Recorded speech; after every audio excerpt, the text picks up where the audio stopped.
Hi, everyone. Welcome to our 23rd episode of our Love All podcast. I'm very excited to get another week under our belts. It's been a slower week, I feel like, in tennis, Blair, but we still have enough fun topics to talk about. How are you doing? I see you're still home. I am still home. Tennis never sleeps, Kim, though. So there's always something to talk about. It is funny, though, because friends who still don't quite know what I do for a living, they're like, wait, so you can talk about tennis all year round? I'm like, yes, you can.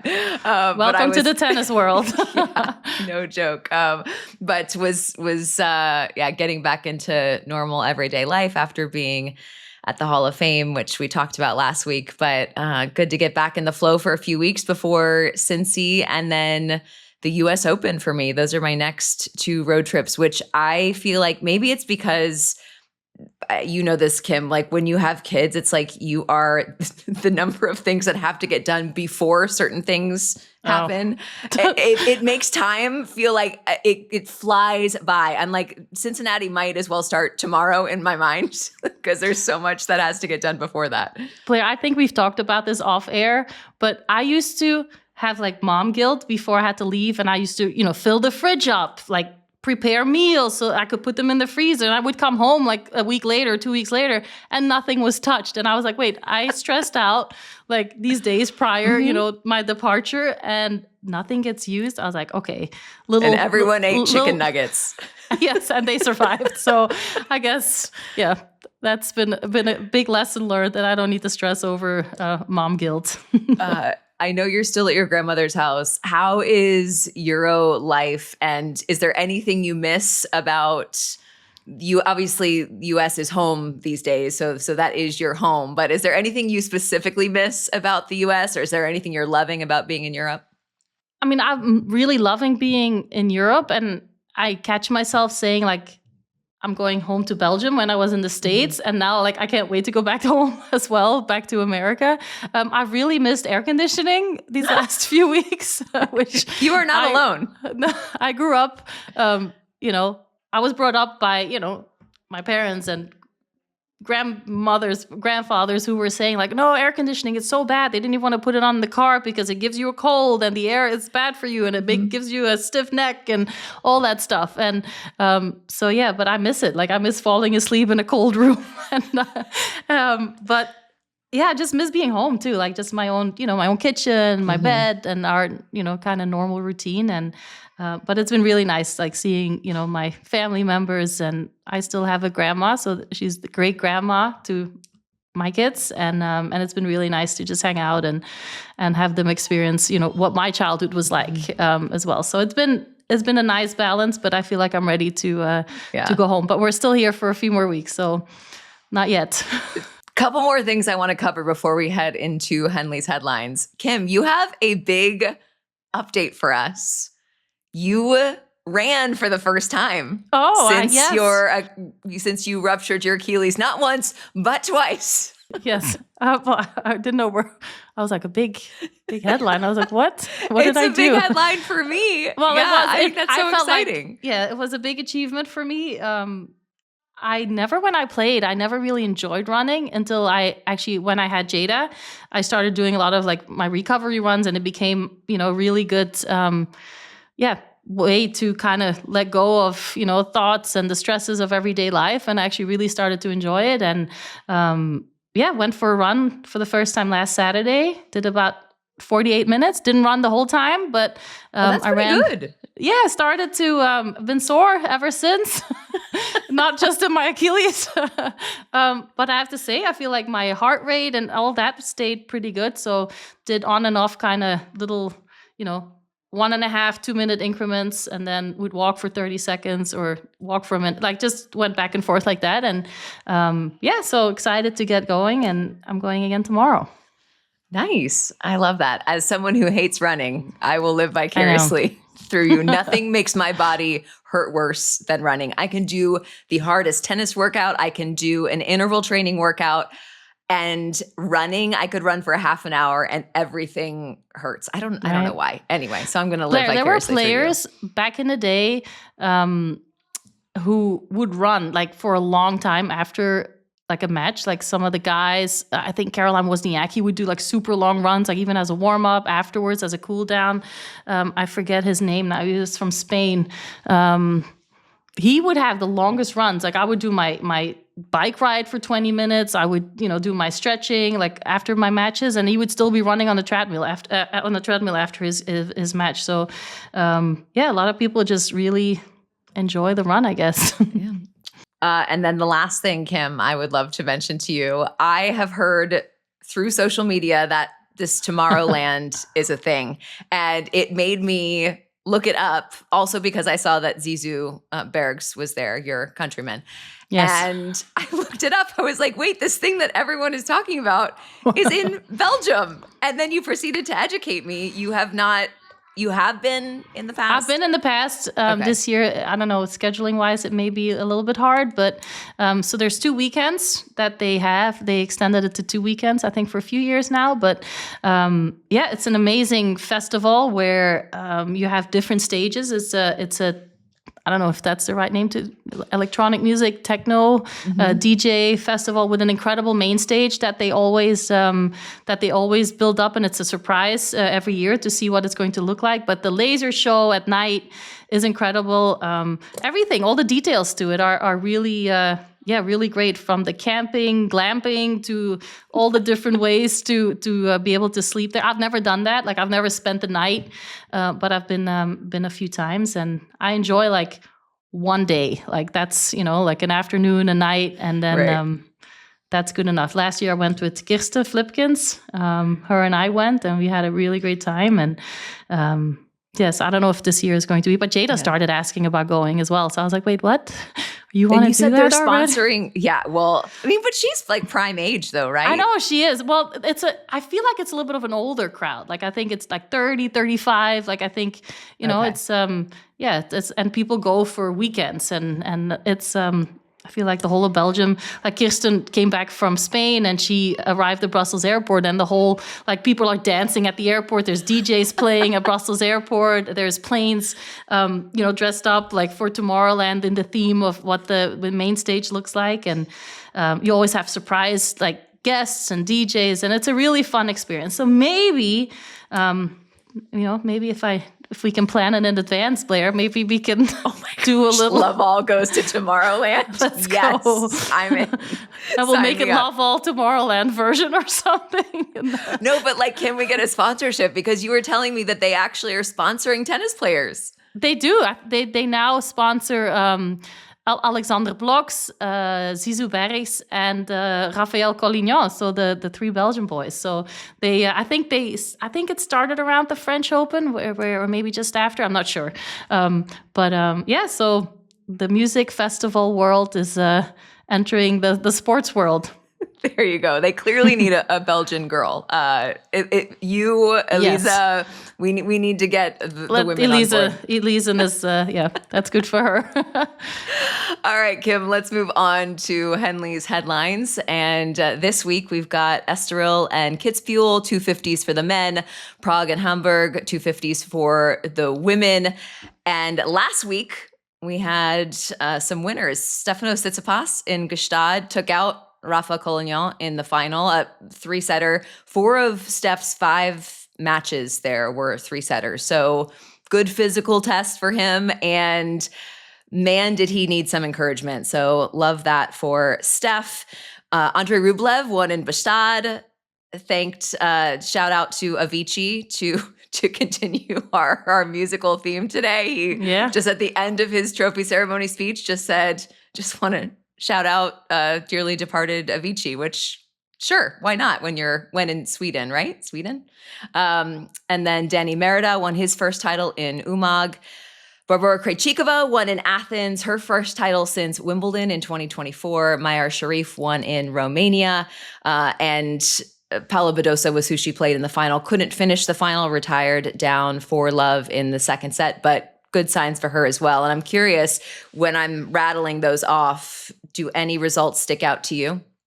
I think for me, 2 of them, I really enjoyed seeing Paula Badosa in getting to the final and, winning a few matches in a row and kind of staying healthy through a few matches. Unfortunately, then in the final, she had to retire. But nice to see her, getting a few matches under her belt. And it has to, she's been struggling for so long to, play healthy for a certain amount of time. So hopefully she can, stay healthy and recover from what happened in the final and come back and use this as a real momentum and to build confidence up. Because it's one of the hardest things to do is when you as a player, you have injuries and you put in all the work to recover and you need to play matches. But then the next injury happens and it's just really hard to kind of get the train going. And so she, go ahead.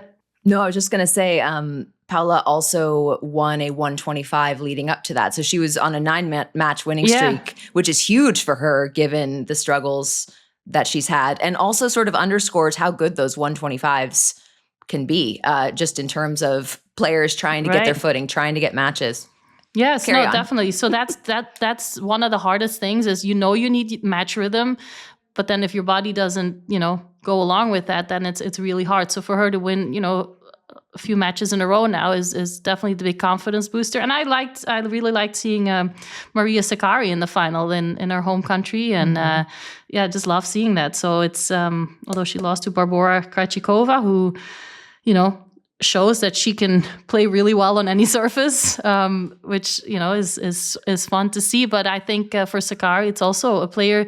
I feel like about Sakkari, she's a player who we've been talking about and who, we know she's one of the fittest players on tour. And she can make it really hard for a lot of the top players, but she's just never has been able to kind of put it all together at a Grand Slam. And so for her, to see her be so...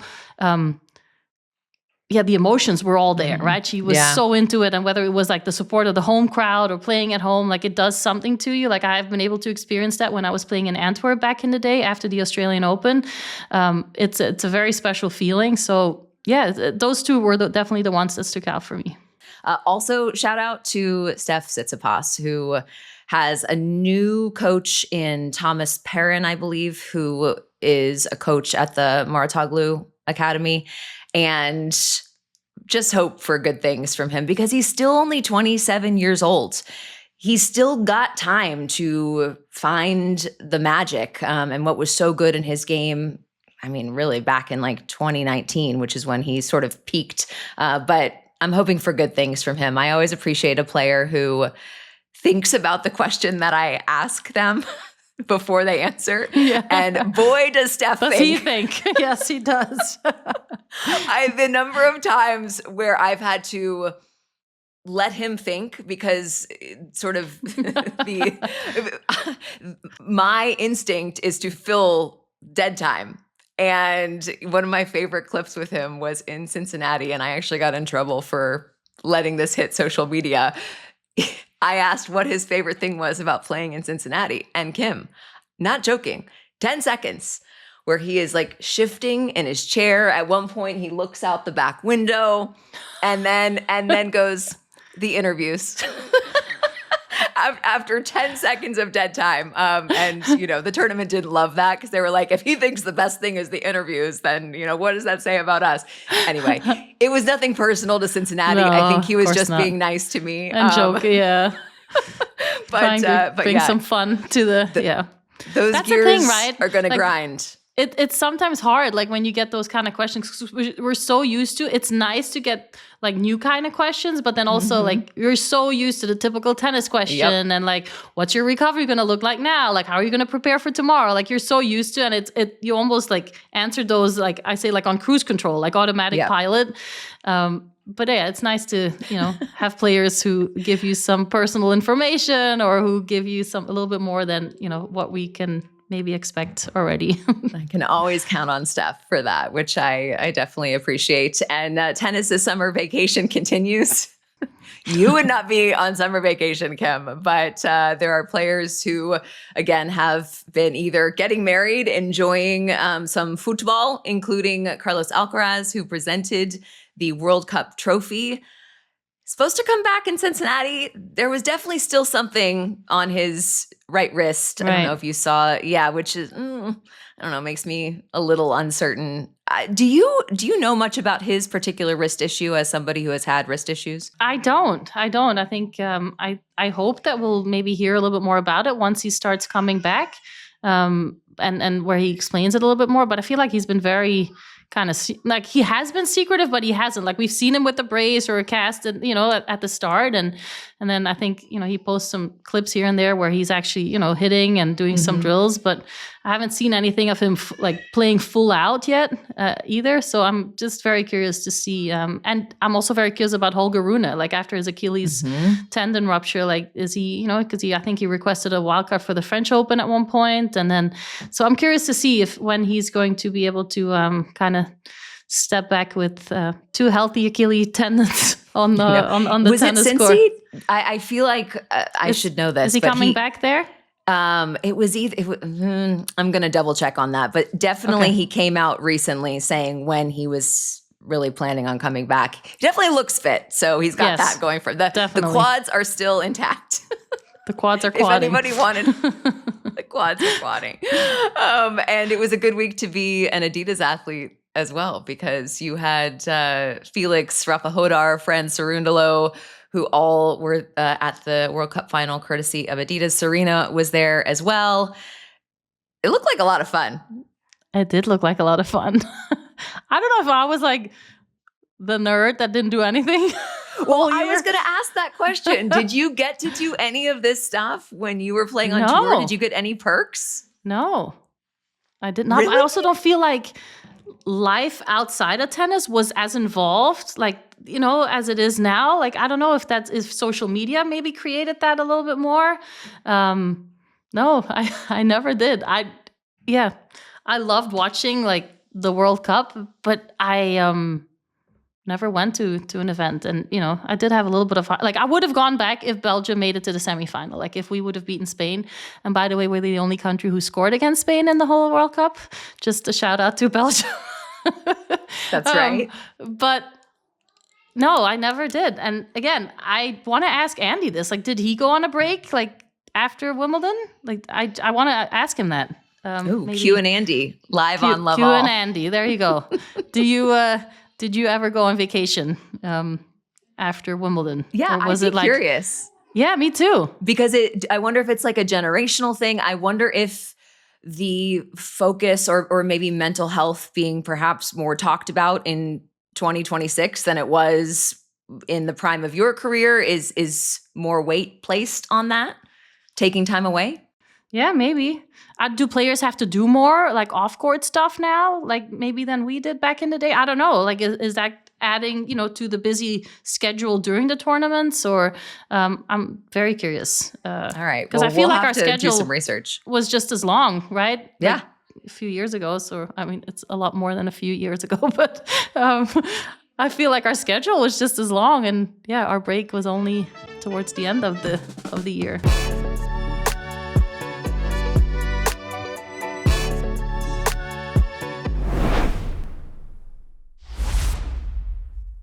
Kim, did you have your finger on the pulse of Novak Djokovic's Fanatics Fest appearances, plural? I was very confused, to be honest. Like I feel like that event, there was so much going on. I loved seeing like Leo Messi and the coach of Argentina like showing up, and Martinez, I think the goalie, like showing up at like a panel. Like that was incredible with Novak, and I think Tom Brady, and I think Kevin Durant was there. I forget. But yeah, just a lot going on. And then seeing Novak swishing 3-pointers like on the basketball court so with obnoxious. Justin Bieber. So obnoxious. Like, yeah, I showed Brian. I was like, look at Novak. He's like, yeah, you tennis players, you're incredible. Like you guys can do anything. That's what Brian said. On that topic, does Brian think that tennis players are the best all-around athletes? Now he does. No. Wait, now he does or doesn't? He does. He does. No, I don't know. I don't think we've ever really talked about that, but I do think he sees, the hand-eye coordination part, like how early we have to develop that, and that we translate that to other sports very quickly, and that we just learn really quickly. And that's at least what he said, like seeing Novak take those shots and you know, and, Yeah. and Did you see him Bieber doing the too, punching contest? He was not as good at, No, he wasn't as powerful strong, with the punching, which was perhaps not a surprise. But was it a lot to take in? It was like sensory overload at Fanatics Fest for Novak Djokovic. He did like a WWE entrance, Spider-Man style. Mask, yes, I saw that. Quite a camera angle on that clip. If you know, you know. But yeah, there was just a lot. Sorry, Ella. Ella's gonna have to edit that out, or maybe not. But yeah, it was fun to see Novak having fun. You know what I'm talking about, Kim? In the light gray tracks. It was a heck of a camera angle. But yes, so it's fun to see. It's fun to see players having fun. It's fun to see players doing other things. And he was really in New York to promote his Wolf and Winter documentary, which comes out on August 20th. I can't wait to watch that. If it's even half as good as Rafa's documentary, which we both loved, I have like a whole notebook full of things that I would love to discuss about that documentary at some point.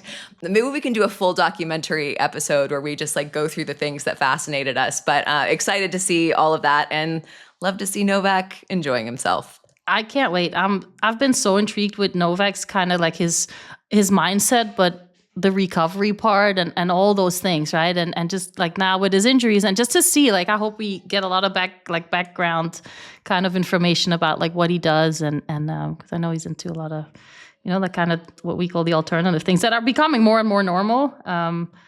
But yeah, I'm very excited to see it. So maybe the U.S. Open, we can go to the movies.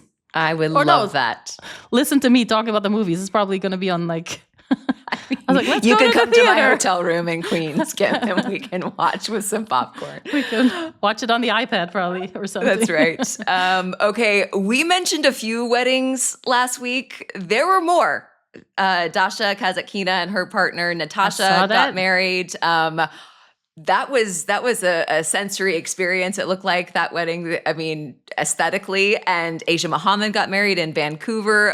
Ludmila Samsonova, Evan King, and Bernarda Pera. Thanks to the Women's Tennis Blog and Lawanda. Do you know Lawanda? Have you ever met Lawanda personally, Kim?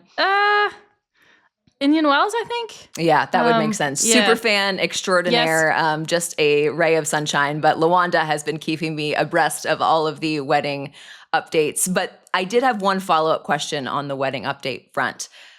When Paige Lorenz and Tommy Paul got married, there were lots of photos of players drinking, I believe it's beer, called Siggies. And I come to find out this is Tommy and Paige's beer brand that they are launching or have launched. And Great. I was curious if while you were playing or after, because there is, I mean, you have the option to sort of figure out what you want to do with the money that you worked really hard for. Did you have any entrepreneurial thoughts, or did you do any of that? Or did people approach you about startups and that kind of thing? Was that a hard thing to sort of deal with?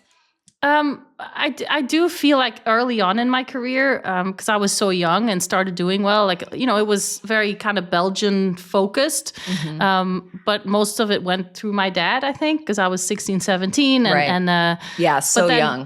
Throughout my career, like I had a notebook and where I would write things down, like things that I loved at the Australian Open or things that I loved, like, because I always thought about maybe having, you know, like my own tennis academy and the things I would wanted to like bring in from like all the different places that I saw. And then my trainer, Sam, and we used to talk about it. And then he actually, you know, still is at the academy there where I trained, which doesn't have my name, but it's still a tennis school. And so we, you know, tried to bring as many things from around the world that we learned. And the people that I worked with, from acupuncturists to Sam being the chiropractor, and just bring everything kind of under one roof, which is the opportunity I didn't have. So it was that, I think my mind was a lot on that. And then I always loved learning about, I think a little similar to Novak, like trying things and, you know, a weird thing. Like I won the Australian Open with like 2 like crystals, different type of crystals, like healing crystals under my skirt, like on my skin, on the right side of my pocket. Yes, really little ones in like a little mesh bag, and they were like with a safety pin, like on my right side of my leg, and just little things like whether it helped anything at all, but in my head at the time, I did believe Why in not? that energetically. Have you and Novak ever discussed? No, I would have a million questions. There's so many things that intrigue me about him. I know he did some like Wim Hof like breathing methods and a lot of things. Definitely would love to. He also just started a was it a hydration company? I think Sila, which would love to just pick his brain on it all, and I think it's a lot of brain to pick. I think there. A lot. But very interesting. And that's the thing, like you travel to so many places and you come across like so many, other athletes from different sports who try things that work for them, but they may not necessarily work for you. And I feel like that's how it's always been for me. Like even my player, like people in my team were like, Kim, like, why are you doing this? Like, listen, don't ask questions. Like, I like this. It makes me feel good. Like, I need this. So that's a part of it too, is right. Like you always try to find things that make your brain kind of relax at the right times. And, I would love to pick his brain about it. If you are hearing a baby crying in the background, neither Kim nor I have given birth recently. I have about, I don't know, 13, 14 cousins, even if not more on one side, and there a few of them are over and they have their little babies here. So my grandmother is a great grandmother to a lot of kids already, and they're all visiting. Love that. Okay, our last headline today, Kim, is I feel like this is sort of topic whiplash here, much heavier and much more serious. In news broken by Ben Rothenberg's Bounces Substack, we learned this weekend that the WTA made changes to its eligibility policy, and players now have to undergo a mandatory one-time genetic sex test in order to compete on tour. And I'm going to give you some of the background, and then we can sort of weigh in. Yeah. So the test checks for the SRY gene. That's a segment of DNA that's typically found on the Y chromosome. If the test is negative, you're clear to play. If you decline to take it, you are not eligible. And if it's positive, you have to then prove that you have complete androgen insensitivity syndrome or another disorder of sex development. That could be where a player never experienced the biological effects of male puberty, but it could also be this thing called mini puberty during infancy. I learned more about this than I certainly knew going in over the past 48 hours. And this is also in line with the policy that the IOC put in place in March. This was announced in March that prior to the LA 28 Olympics, as a result of President Trump's executive order in 2025 to, quote, keep men out of women's sports, the female athletes going into LA 28 are also going to have this SRY gene test, genetic testing. Now, Kim, I am embarrassed to say, I did not know that there was a WTA eligibility policy out there. I guess it makes total sense that there was. I think that is why this announcement was maybe surprising to some people, because this was not on my radar. This was not a thing where I was like, I wonder when the WTA is going to update their policy, but it had previously been updated back in 2024. And it used very different language. Some people would describe it as inclusive, and it even made allowances for trans athletes to play on the WTA tour if they stayed below a certain testosterone threshold. It's, obviously big news with the whole US Open series starting and the US Open coming up. So we'll see how this will grow. But I definitely have to, look further into it and get some more information or read about it and talk to the WTA and get their perspective on it. Yeah, and this is going to be something that players are going to be asked about in press. And so I'm curious how players are sort of being prepared to answer these questions. So I know we'll be hearing more about that in the months to come. And just some further context, just because the IOC does this does not mean that a sport has to also make their own policy in line with the IOC. But currently, boxing, skiing, and track and field also have the same type of testing in place.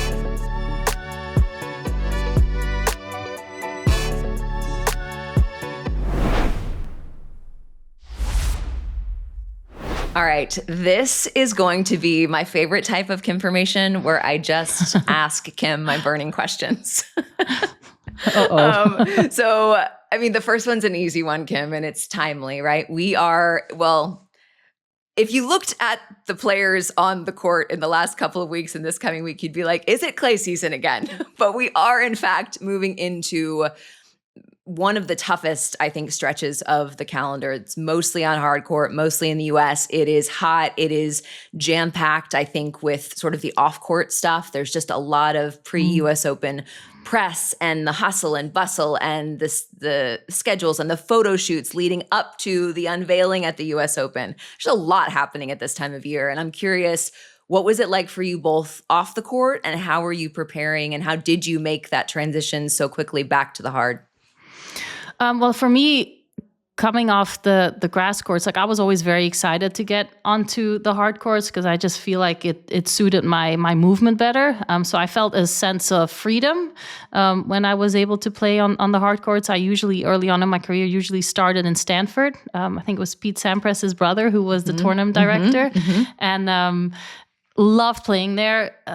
Was actually one of my favorite tournaments to play, and just was so excited to start playing on the hard courts. And I remember, coming from maybe some shorter points from the Wimbledon grass courts to just focusing a lot more on my kind of longer interval sessions, whether they were on court or even on the treadmill. Or that was kind of my main priority, was to make sure that I built up, obviously a few days before the tournament started, but really focused on my interval levels. And they were a little bit longer than what they were prior to the grass court season. And just, I feel like in general, like my movement, I didn't have to do a lot of adjustments to, or my positioning. I feel like it was just felt very natural to me to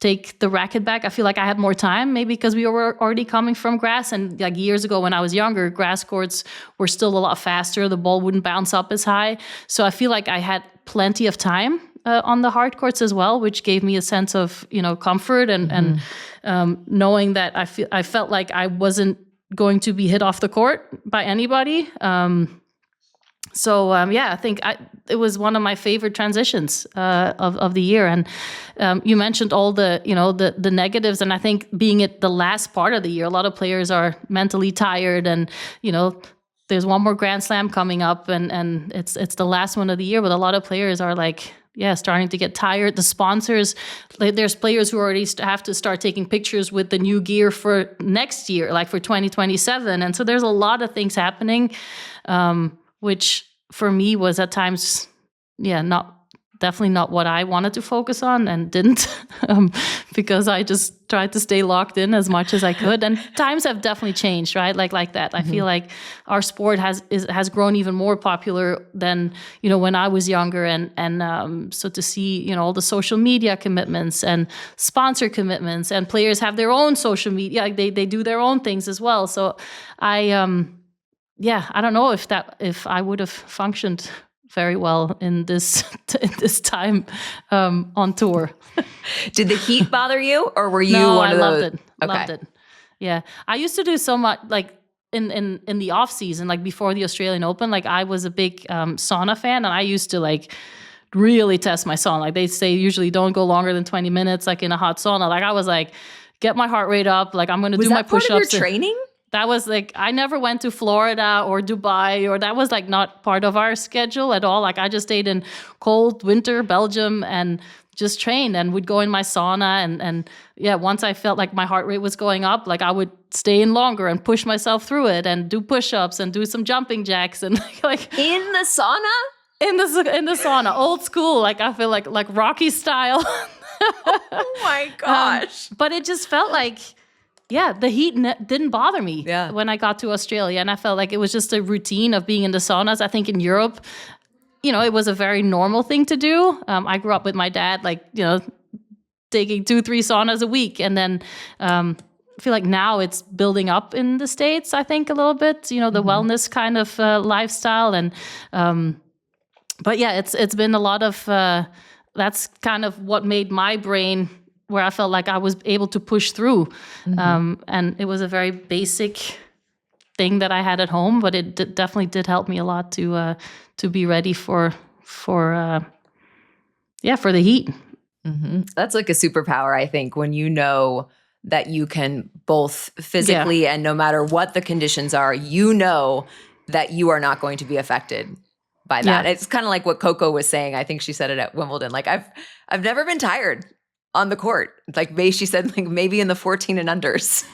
Yeah. I like when I see people cramp, like I'm like, wait, like, well, how's that possible? Like if you don't cramp in practice, why do you, maybe the tension or this extra layer of stress, or I don't know, that maybe, but yeah. It was nice. It was definitely a nice feeling knowing that all the work that you did in practice is a lot harder and tougher than what you're going to get thrown at you in the matches. And I think that's what it all comes down to. And that's what gives you the confidence is, to play at the US Open in the heat, or in, Australia in the heat in a 3-setter, 5-all in the third, and still being able to run all the balls down and hit accurate shots. And I think that's why you put in all that work in between tournaments and at the end of the year, especially.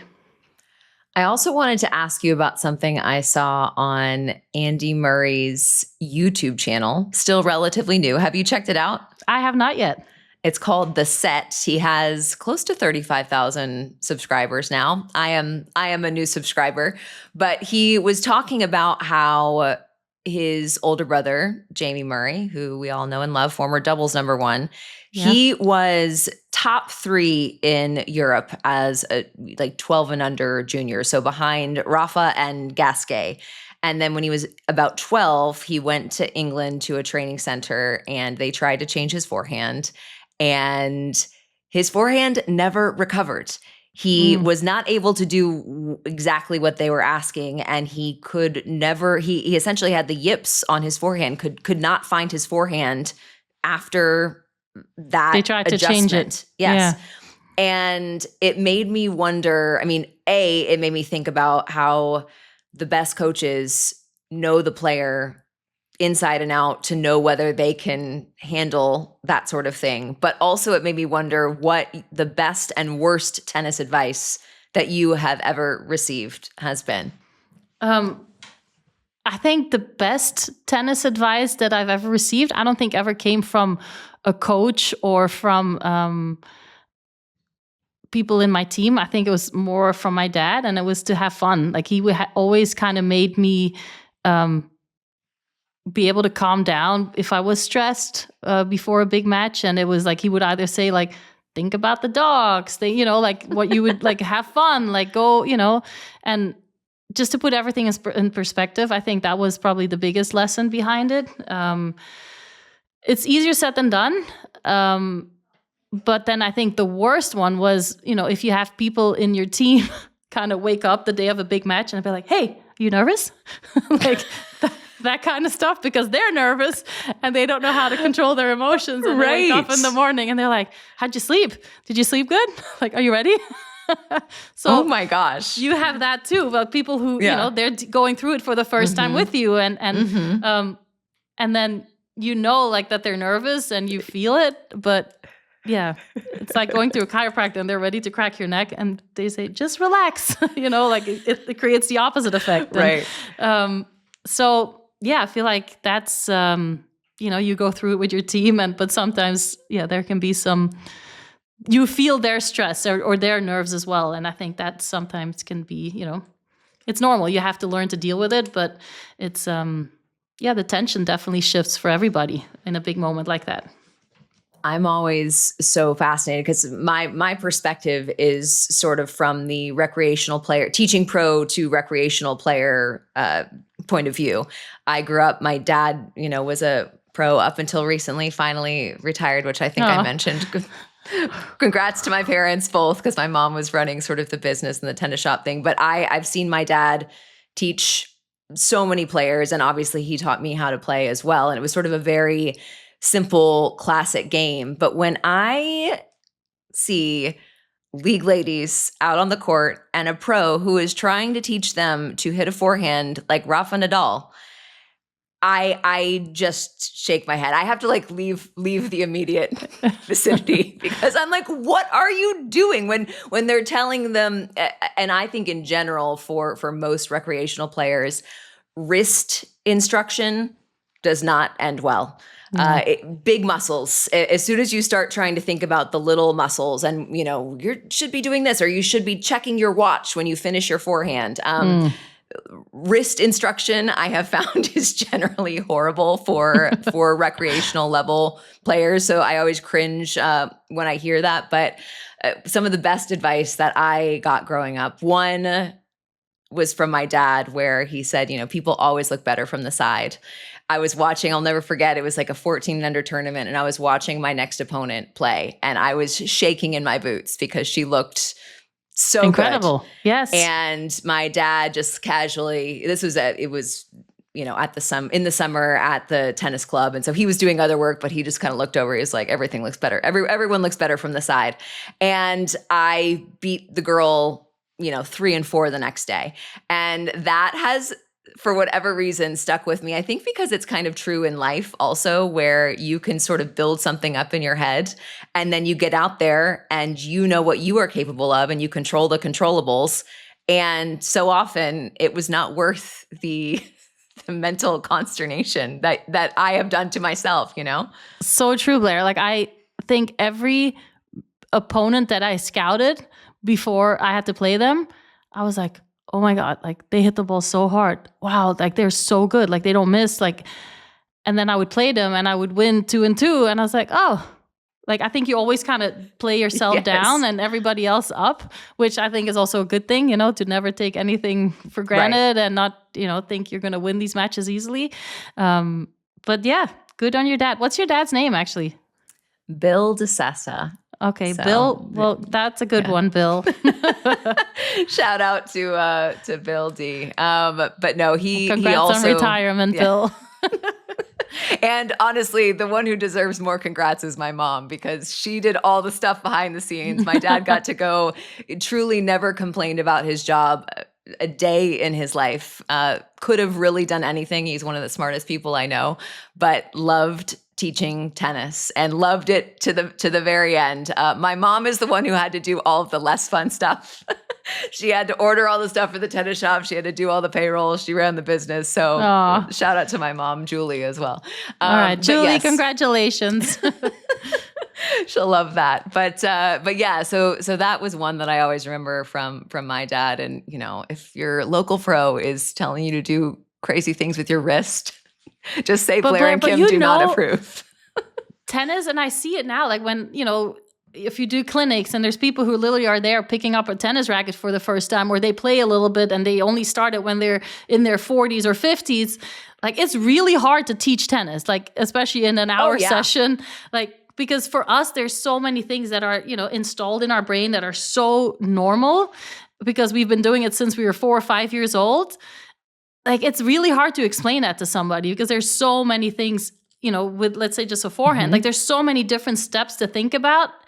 And if you think about them, step by step, it's an impossible sport to play, right? Until you know how to... That's why people are playing pickleball, because people do not know how to teach the basics well. And when somebody can't get a good foundation and they can't rally, they're like, forget this, I'll go do this thing with a pickleball paddle and I can rally with my friend. Yeah. And like to go back to Jamie, like your first point, like I think it's such an important like lesson. There's 2 things, right, where I feel like having great coaches who teach you the right technique before it becomes too late, right? Like I feel like your brain can only absorb and adjust up to a certain age. And because if he'd been playing that forehand for 6-7 years already and is so used to that technique, then it becomes very hard to like it's hard for especially at the top, like to change a technique, maybe little tweaks here and there, like take the racket back a little bit sooner, or those are easy things. But changing, a grip or something on any shot becomes really, really hard to do because we've been doing it for so long. And like coaches, a lot of times when there's coaching changes, a lot of coaches want to kind of put their print, or their mind, like their way of thinking on a player. And I feel like the best coaches are able to adjust to the player and can, do some little things here and there, but nothing that will stand out and say like, oh, this coach. But a lot of coaches really focus on like, oh, I made the change and I did this for this player and that's why it's working. But most of the time it has the opposite effect. And so anyway, I feel bad for Jamie. Yeah, what could have been if he could be number one in the world in jumps with a forehand with full-time yips. Like a full-on lefty. And that's definitely not easy. But he still had a great career. All right, Kim, anything else you want to say on that topic? No, all good. I am going to save my third burning question for another episode because I want to have plenty of time for that one. But that brings us to Rec Room. Do you have a recommendation for me this week? I have nothing. I'm so sorry. Okay. No, that is okay. I have one, and maybe I can provide a photo because I can't actually show you because it is currently stuck to my window. I don't think I've done this one before. Have I talked to you about my Lucite bird feeder? No. You actually, I think, would really like this, Kim. Okay, so this is something my mom got us when the girls were little. We've had this now for, probably 6 years, but it is a clear bird feeder that suction cups, onto the window. And you obviously fill it with bird food and the birds come and oh man, I'm I don't know how we've ended up with multiple references to anatomy today, but making some suspect hand movements over here. But yeah, it is the coolest thing to watch the birds come and eat. And in our case, we also have squirrels, which people are telling me I should be putting cayenne pepper in to not have the squirrels visit. But my kids love it when the squirrel comes up because you're literally like birds this far eat cayenne from a pepper? Squirrel. Well, the birds apparently are not bothered by it, but the squirrels are. That's what I've been told. They all have diarrhea on your porch. It's going to be the bird version of cyclospora. Humans and birds living parallel lives, but yeah, highly recommend a Lucite bird feeder.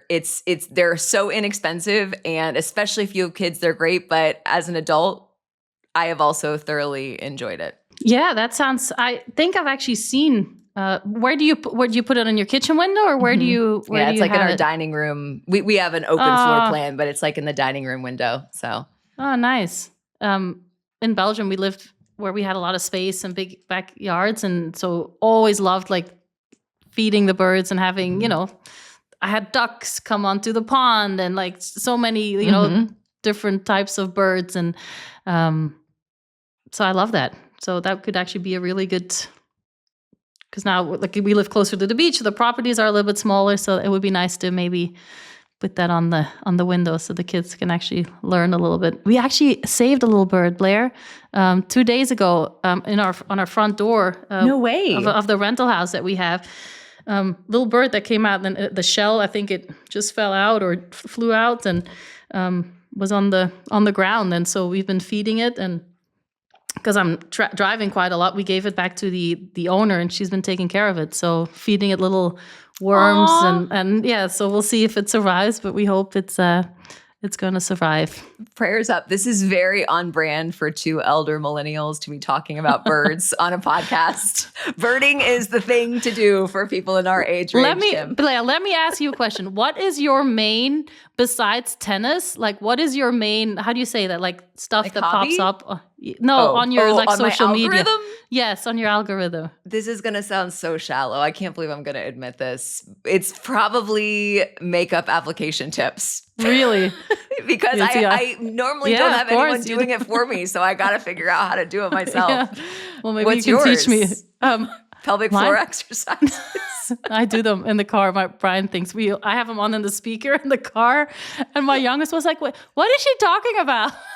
Wait, it's a guided pelvic floor exercise? Yes. Yeah, so it's like 3 minutes, and she comes on and she's like, okay, and we hold. And she goes, and she always starts with, it's like you're holding in your wee and your poo. No, sorry. Your wee and your wind. That's what she says, your wee and your wind. And the boys were like in the back, they were like, what is she talking about? And I'm like, don't worry. And then Brian goes, your mom's crazy. Oh my gosh. Wow. It gets better every week, Kim. But wait, what is in your algorithm before we go? Now it's like plants, like gardening stuff and a lot of that stuff. So I love how different we are, Kim. Do you know that I cannot keep a plant alive. I have Lego flowers in my kitchen that are really cute, but they are not living because I could not keep anything alive. So my daughter puts in her dorm. I mean, that's the way to go. I highly recommend a Lego flower. But all right, Kim, this has been a true delight as always. And listen, we had no problem filling an hour, even though this was a week where there wasn't a whole lot happening. Always a pleasure talking to you. Same, Blair. Thank you, Ella, and the whole team behind the scenes. Couldn't do it without you guys. And we will see you next week. Bye.